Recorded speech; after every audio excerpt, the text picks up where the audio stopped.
Hey everyone, welcome back to the next episode of the Bible Backdrop Podcast. I am your host Matthew, and today we are talking about something very exciting. We are going to talk about Bible math. Yes, we're going to be talking about cubits and shekels and ephahs, and yes, I can hear the snoring already.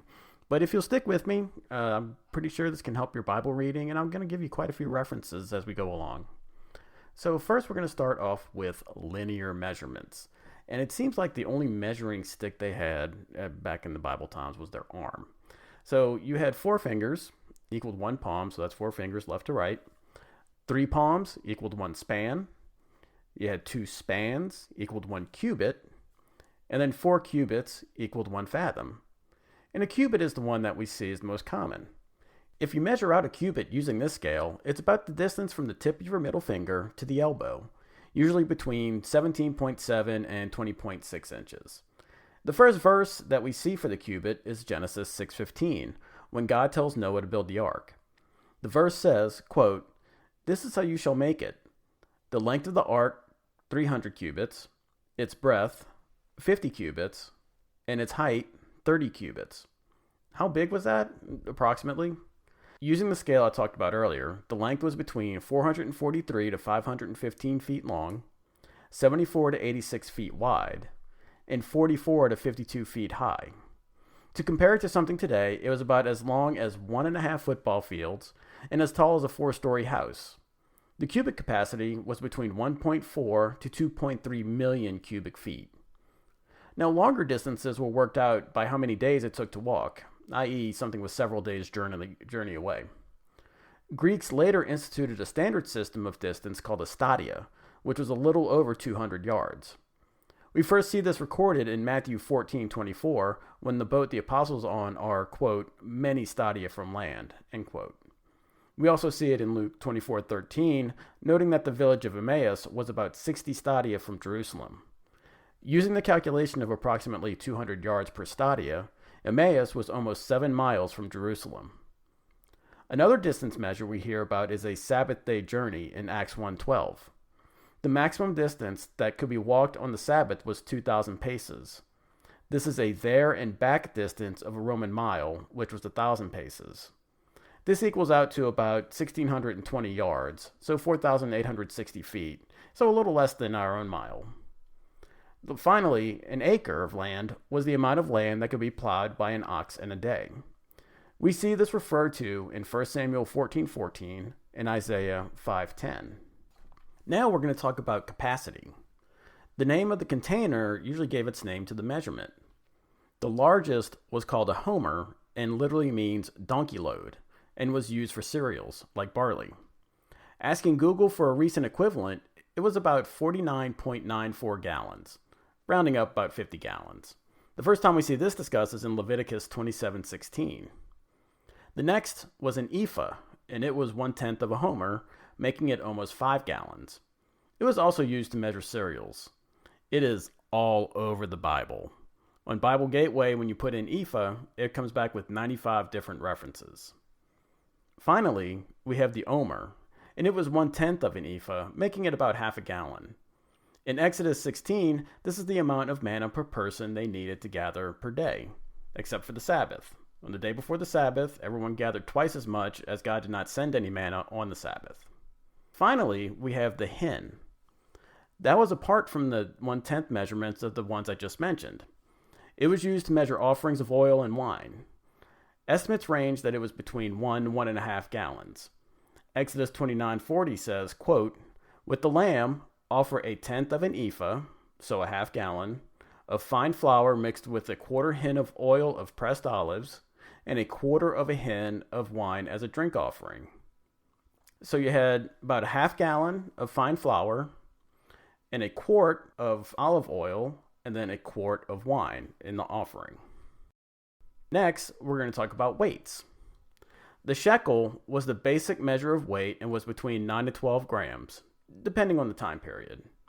The other weights were the beka, the mina, and the talent. So 2 bekas equaled 1 shekel, and a shekel weighs about the same as a $0.50.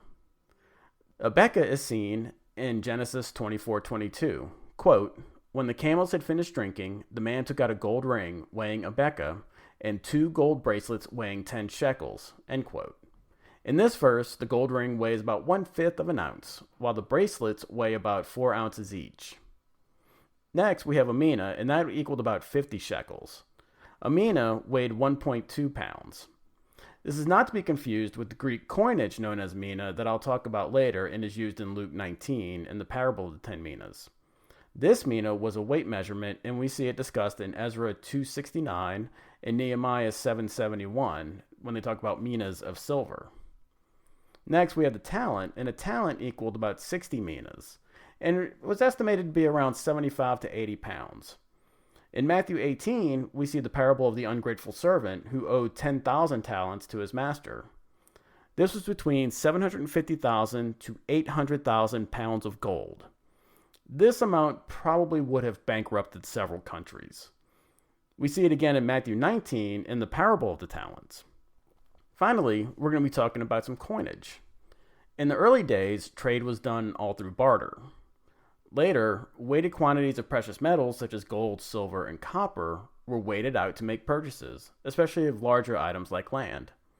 We see this in Genesis 23:16 when Abraham purchases a field for 400 shekels of silver as a burial ground for Sarah. True coinage started around 7th century BC. The king's mark was put on the coinage to guarantee its weight and purity. The first time we hear about coins in the Bible is in Nehemiah 771, where it mentions darics of gold minted by Darius of Persia. By the New Testament, coins were plentiful, but there were 3 systems, and it could get confusing. The first was Roman coinage, and that was considered international currency. It was made in copper, bronze, silver, and gold. They were called quadrans, as, sestertius, denarius, and aureus. The denarius is the one we hear about the most in the New Testament and was equal to a day's labor. So 4 quadrants equaled 1 as, which was a copper coin. 4 as equaled 1 sestertius, which was a bronze coin. 4 sesterces equaled 1 denarius, which was a silver coin. And then 25 denarii equaled 1 aureus, which was a gold coin. In 3 of the Gospels, we see Jesus being asked about paying taxes to Rome. The coin he asks for and receives showing Caesar's likeness is a denarius. Next, we have Jewish coinage. The first time we hear about Jewish coinage is in Nehemiah 10:32, and appears to have been created to help pay the temple tax. Then, in the apocryphal book of 1 Maccabees, we see a proclamation that the Jewish nation may make their own coins. By the New Testament, the only Jewish coin was the lepton, which means thin. These are copper coins that the widow puts into the temple treasury in Mark 12:42. It was equal to about half a quadrant. Last, we have Greek coinage. Most of these came from the mint at Akko or Akka and were later minted at other locations. So here you have the following. 2 drachm equals 1 didrachm. 2 didrachm equals 1 tetradrachm. 2 tetradrachm equals 1 mina. And this is the Luke 19 in the parable of the 10 minas. A large number of mina equaled 1 talent. To compare to the Roman coins, 1 drachm equals 1 denarius. A drachm was also equivalent to the half shekel the Jews needed to pay for the temple tax. Since it wasn't a common coin, the tetradrachm could be used to pay for 2 people. This is the coin that Jesus asked Peter to find in the mouth of the fish to pay the temple tax for the 2 of them. Judas probably received 30 tetradrachms for his betrayal of Jesus. The talent, like the weighted talent, was a large amount of money and not necessarily a coin. So now that we've reached the end, let's review some highlights. A cubit is between 18 to 21 inches. Noah's Ark was huge. A stadia is about 200 yards long. An omer is 1/10 of an ephah. An ephah is 1/10 of a homer, and a homer is a donkey load, about 50 gallons. A shekel is about the same weight as a $50. The ungrateful servant owed a lot of money to his master. The denarius had Caesar's image on it and was a common coin in the New Testament. And finally, Peter found a tetradrachm to pay the temple tax for him and Jesus. So with all that being said, I hope you learned something new today. If you enjoy Bible Backdrop and haven't done so already, I would appreciate it if you would leave a 5-star rating and review. You can also email me at biblebackdrop@gmail.com. Join me on my next episode where I talk about, well, I'm really not sure yet. I have several ideas and directions, but if there's anything you would like to talk about in a future episode, please email me. Thanks again, and have a great week.